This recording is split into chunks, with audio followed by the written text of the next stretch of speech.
The Toyota Fortuner Sigma is a powerhouse of performance and style. With its bold design, rugged build, and a turbocharged diesel engine, it's built to dominate both on and off the road. Inside, it offers premium comfort. The Fortuner Sigma is the ultimate SUV for those who demand power and luxury. Let's explore its key features. अस्सलाम वालेकुम, मेरा नाम है शाहज़ेब हाशमी और ये है Toyota Fortuner sigma 2.8 diesel turbocharge 2022 model. Fortuner world wide और पाकिस्तान में बहुत ज़्यादा पॉपुलर होती जा रही है मेरी अपनी खूबसूरत लुक्स और पावरफुल इंजन की वजह से। इसमें जो इंजन आता है 2800 डीजल, ये बहुत ही पावरफुल है और साथ साथ ये एवरेज भी अच्छी देता है और रिलायबल भी काफ़ी है, और इसी वजह से ये इंजन और ये गाड़ी बहुत ज़्यादा पॉपुलर है इंडिया में भी, पाकिस्तान में भी और बाकी भी दुनिया में। रीसेल वैल्यू भी इस गाड़ी की काफ़ी स्ट्रॉन्ग रहती है। कंफर्ट के लिहाज से ये गाड़ी कोई बहुत ज़बरदस्त नहीं है, बट स्टिल इसकी मार्केट वैल्यू बहुत ज़्यादा स्ट्रॉन्ग है, तो मेरे ख्याल से पाकिस्तान में ये गाड़ी काफ़ी अच्छा ऑप्शन है। इसमें 3 मेन वर्जन आते हैं, बड़े दोनों वर्जन का रिव्यू मैंने ऑलरेडी किया हुआ है। ये गाड़ी मिडिल में आती है। इसमें छोटे वर्जन भी आते हैं 2.7 पेट्रोल वाले। ये सब चीज़ें मैं डिटेल में कवर करूंगा आगे जाके। फिलहाल अगर बात की जाए सबसे इंपॉर्टेंट चीज़ की, तो वो है इसकी प्राइस। इसकी डिमांड 1,65,00,000 है और ये इस्लामाबाद रजिस्टर्ड है। अगर आपने इसके बारे में कोई इन्फॉर्मेशन लेनी है तो आप दिए गए नंबर्स पे कॉल कर सकते हैं या फिर आप साइकिल मोटरस्पोर्ट को विजिट कर सकते हैं, जो कि रावलपिंडी में DH2 के गेट 1 के ऑपोजिट लोकेटेड है। हमारी एक और ब्रांच भी है जो कि रावलपिंडी में मरी रोड पे लोकेटेड है। खैर, overall it's a great SUV and today I am going to review it.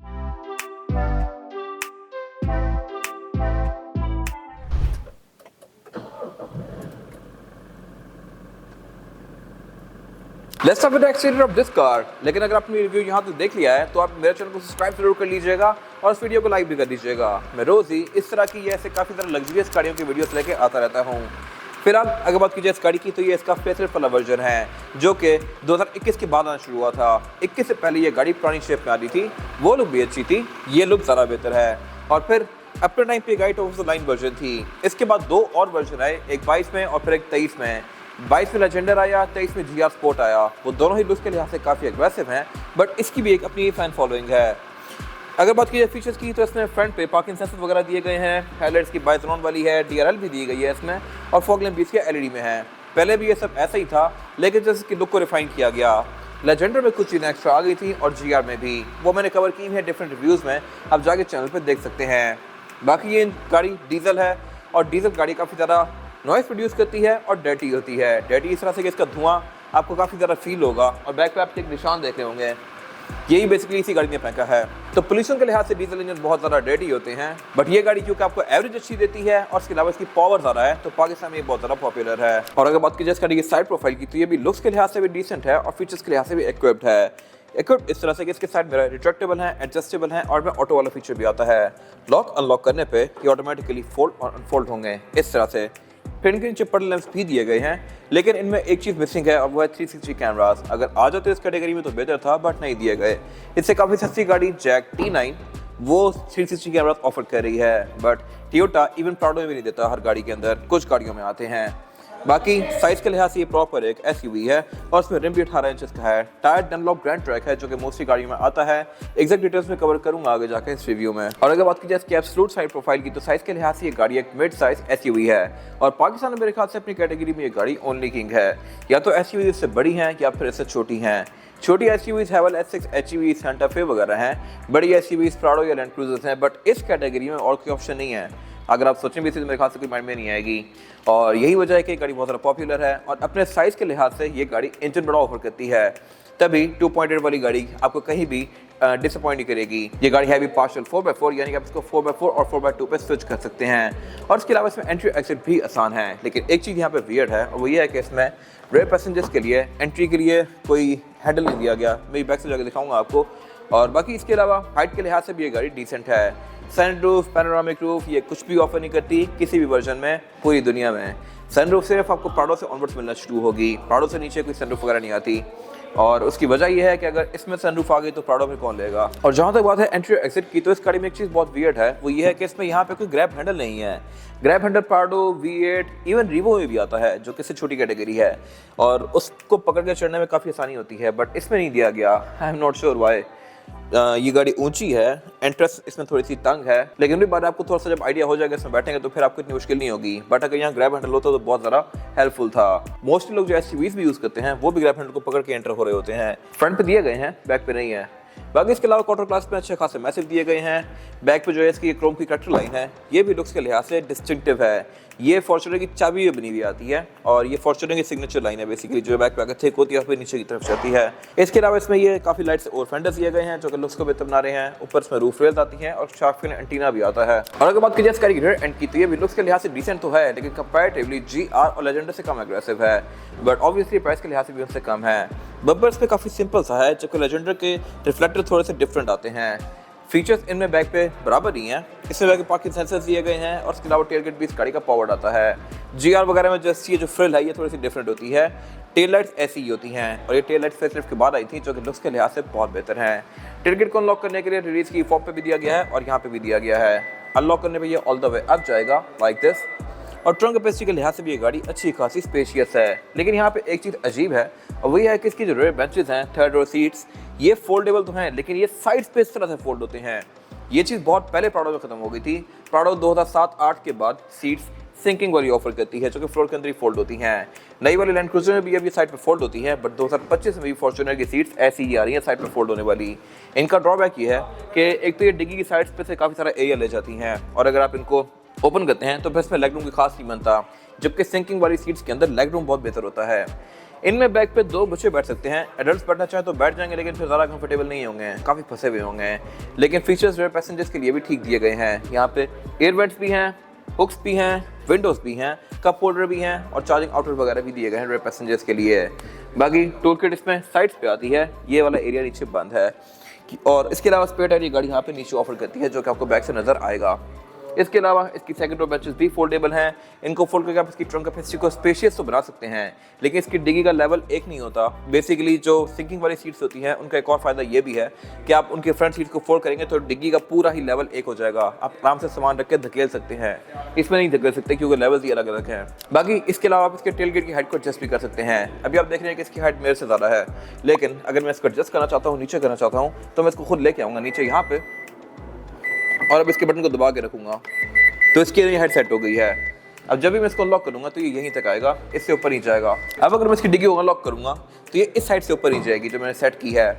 इसका बेसिकली यूज़ ये है कि कुछ घरों की छत इतनी ऊंची नहीं होती तो उन पर ये जाके ऊपर लग सकती है, तो उस चीज़ को अवॉइड करने के लिए ये इसकी नई हाइट सेट कर दिया मैंने। अब ये इससे ऊपर नहीं जाएगी जब भी खुलेगी। रीसेट करने का तरीका यह है कि इसको मैं दोबारा से फुल ओपन करूँगा लाइक दिस। अब ये बटन दबा के रखूँगा तो 4 के बाद इसकी हाइट अब रीसेट हो गई है।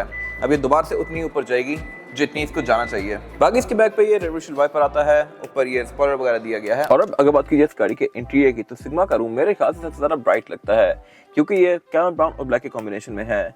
इससे जो बड़ी ट्रिम्स हैं लेजेंडर और GR स्पोर्ट, दोनों के इंटीरियर ब्लैक और रेड के कॉम्बिनेशन में है।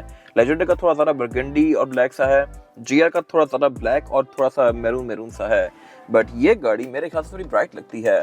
तो अगर मेरी चॉइस पूछी जाए तो वो ये होगी कलर टोन के लिहाज से, लेकिन फीचर्स बाकी गाड़ियों में सारा आते हैं। लेजेंडर में एम्बिएंट लाइटिंग आती है, GR स्पोर्ट का इंटीरियर थोड़ा ज़्यादा स्पोर्टी होता है, बट नॉनदलेस ये इंटीरियर भी डिसेंट है और उसमें वो सारी चीज़ें आती हैं जो कि आपको डे टू डे यूज़ के लिए चाहिए हो सकती हैं। फिलहाल अगर बात की स्टीयरिंग व्हील की, तो पूरा ही लेदर और वुड की कॉम्बिनेशन में है और इसके अलावा इसमें पैडल शिफ्टर्स भी दिए गए हैं। बाकी ये स्टीयरिंग मल्टीमीडिया वाला है, क्रूज कंट्रोल भी ये गाड़ी ऑफर करती है। हेडलाइट्स इसमें ऑटोमेटिक है, यानी कि डे और नाइट को सेंस करके ऑटोमेटिकली ऑन और ऑफ होंगी। वाइपर इस पे नॉर्मल है, अगर ये रेन सेंसिंग करो तो मेरे ख्याल से बेहतर था। इवन ग्रैंडी में भी आते हैं। मीटर इसका लुक्स के लिहाज से ठीक है, तीनों ही गाड़ियों में डिफरेंट मीटर्स आते हैं। सिग्मा का मीटर थोड़ा ये ब्लू और ग्रे सा है, GR स्पोर्ट का इंटीरियर ब्लैक और रेड सा है और लेजेंडर का इंटीरियर ब्लैक और ग्रे डिफरेंट सा है थोड़ा सा। इसके अलावा अगर बात कीजिए मीटर की हाउसिंग की, तो ये पूरी ही लेदर की फिनिश में है, लेकिन डैशबोर्ड का ऊपर वाला एरिया ये चीप प्लास्टिक का है, जो कि मेरे ख्याल से बेहतर हो सकता था। टोयोटा ने यहाँ पे काफ़ी चीप आउट किया है, बट स्टिल ये गाड़ी काफ़ी बिक रही है। और इसके अलावा बाकी एयर वेंट्स वगैरह नॉर्मल दिए गए हैं, ये वाले सारे एरियाज बिल्कुल बेसिक से हैं, जबकि लेजेंडर में यहाँ पे एम्बिएंट लाइटिंग आती है, GR स्पोर्ट पे नहीं आती। ये मेरे ख्याल से एक अजीब चीज़ है, लेजेंडर छोटी ट्रिम होते हुए भी एम्बिएंट लाइटिंग ऑफर करती है, GR में नहीं है। और इस गाड़ी में एक और चीज़ एक्स्ट्रा है जो कि GR में नहीं आती, और वो है लॉकिंग की साउंड। आप इसे जब लॉक करते हैं तो ये गाड़ी टीट करती है, अनलॉक करने पे टीट करती है। ये चीज़ GR में नहीं आती, ना ही GR फॉर्च्यूनर में, ना ही GR ईवो में। तो उन गाड़ियों में इन चीज़ों में चीप आउट किया गया है। खैर, इसके अलावा जिसकी मल्टीमीडिया स्क्रीन है, ये फीचर्स के लिहाज से डिसेंट है। इसमें Bluetooth, aux, navigation, USB, Android Auto, Apple CarPlay ये सब आते हैं। क्लाइमेट कंट्रोल इसमें डुअल जोन है, लेकिन शुरू में ये ऐसे नहीं था। बाकी इसके अलावा नीचे इसके 4x4 के कंट्रोल्स दिए गए हैं। कप होल्डर्स में यहाँ पे नीचे दिए गए हैं। गियर सिलेक्शन जो है इसमें वो है PRND और स्पोर्ट्स में क्या आप इसको मैनुअली भी चला सकते हैं, यहाँ से भी और पैडल शिफ्टर से भी। बैक पे इसके ड्राइव मोड्स दिए गए हैं, ऑफ रोडिंग के कुछ और कंट्रोल्स दिए गए हैं, यहाँ पे डिफरेंशियल लॉकिंग दिया गया है और ट्रैक्शन कंट्रोल दिया गया है। हैंड ब्रेक इसमें ट्रेडिशनल ही आती है जो कि आप इस तरह से एंगेज करेंगे। और बाकी इसके अलावा सेंटर कंसोल इसका साइज के लिहाज से डिसेंट है, यहाँ पर आप छोटा मोटा सामान रख सकते हैं। सेंटर कंसोल, सीट्स, डोर्स ये सब एक ही कलर कॉम्बिनेशन में है कैमल ब्राउन के, और बाकी ये सीट्स इलेक्ट्रॉनिकली एडजस्टेबल हैं ड्राइवर और पैसेंजर दोनों की। डोर्स भी इसके फील के लिहाज से अच्छे हैं। विंडोज में चारों ही सिंगल टैप वाली हैं, इनको सिंगल टैप से रोल डाउन और रोल अप दोनों कर सकते हैं। साइड मिरर भी इसके रिट्रैक्टेबल हैं जो मैं अंदर से फोल्ड कर सकता हूं, और इसके अलावा इसमें पार्किंग सेंसर्स भी आते हैं तो वो भी आप ऑब्वियसली इनेबल डिसेबल कर सकते हैं। वैनिटी मिरर इसमें ड्राइवर और पैसेंजर दोनों के लिए दिए गए हैं विद अ लाइट जो कि ऑटोमेटिकली ऑन होती है। सनशेड इस गाड़ी में ये दिया गया है, और इसके अलावा कैमल लाइट्स भी इसकी LED में है। रियरव्यू मिरर इसमें ऑटोनॉमिक फीचर के साथ आता है, और डैशबोर्ड की जो ये कबीज हैं बेसिकली जो ऊपर वाला कंसोल है ये इसका कूल बॉक्स है। इसमें एक ये यहाँ पे एयर वेंट दिया गया है जिसको ओपन करके आप इसके AC की हवा यहाँ पे थ्रो करके अपने ड्रिंक्स को नॉर्मल रख सकते हैं, ठंडा रख सकते हैं। और इसके अलावा बाकी नीचे नॉर्मल कंसोल है।